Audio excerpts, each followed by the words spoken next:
வணக்கம் மக்களே, welcome to Bigg Boss Tamil season 9. So episode முடிஞ்சதுக்கு அப்புறம் விஜய் சேதுபதி போனதுக்கு அப்புறம் நம்ம கனி அண்ட் சாண்ட்ரா ரெண்டு பேருமே ஒரு ஆர்கியூமெண்ட் பண்ணிட்டு இருக்காங்க. ஸோ கனி தான் போய் கேட்குறாங்க, உங்களுக்கு வந்து நல்லா வந்து முடிவு எடுக்க தெரியல, நல்லா அறிவான ஆளி தானே. ஸோ அப்போவே நீங்க அந்த டிசிஷன் அப்போ எடுக்கும்போதே நீங்க சொல்லியிருக்கலாம்ல, அப்பனா வந்து அப்படியே கேமே மாறி இருக்கும்ல அப்படின்னு வந்து கனி வந்து சொல்றாங்க. அதுக்கு சாண்ட்ரா சொல்றாங்க, அதான் நான் தப்புன்னு தானே ஒத்துக்கிட்டேன்ல, ஆல்ரெடி என் தப்பு தான் அது அப்படின்னு வந்து சாண்ட்ரா சொல்றாங்க. அதெல்லாம் கரெக்ட் தான். கனி கேட்கிற கேள்வி வந்து 100% வந்து கரெக்ட் தான். ஆனா கனி வந்து அவங்க சொல்றத கேட்கிற மூடுலயே இல்ல அந்த இடத்துல.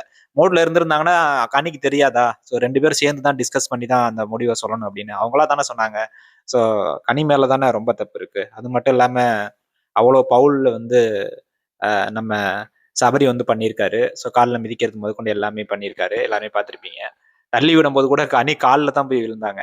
ஸோ அப்ப கூட அவங்களுக்கு அந்த ஒரு கரிசனம், ஒரு கனி அப்படிங்கிற ஒரு இரக்கமே இல்லாம இருந்த கனி வந்து ஆர்கியூமென்ட் பண்ணி என்ன யூஸ்? இப்ப முடிஞ்சதுக்கு அப்புறம்.